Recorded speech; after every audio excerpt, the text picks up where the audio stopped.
Hierdie boodskap na toe gebring deur Skatte in die Hemel. Gaan sluit graag by ons Facebookgroep aan vandag. Vandag se skriflesing kom uit Psalm 5 verse 2 en 3.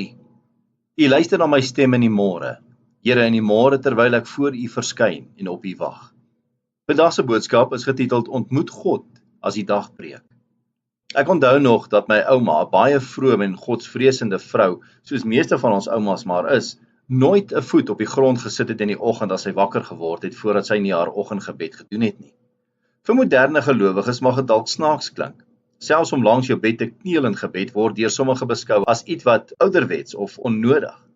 Tog herinner die skrif ons talle keer daaraan dat gelowige manne en vroue vroeg in die oggend opgestaan het om te vra na God se wil vir die dag en om hulle optrede te rig en te lei. Die ou gesegde, oggendstond het goud in die mond, is veral van toepassing wanneer dit gaan oor gebed. Vir gelowiges behoort die dagbreek nie belas te word met bekommernisse oor die dag wat voorlê nie, want op die drempel van die dag staan die Here wat dit gemaak het.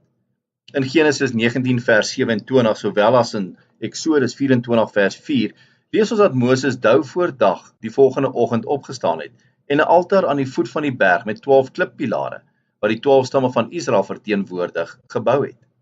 Die van ons wat 'n vaste gewoonte van 'n oggendgebed gemaak het, kan getuig dat daar iets besonders is aan daardie stilte, oggendure in gebed, voordat die wêreld ontwaak en jy in stilte met God kan praat.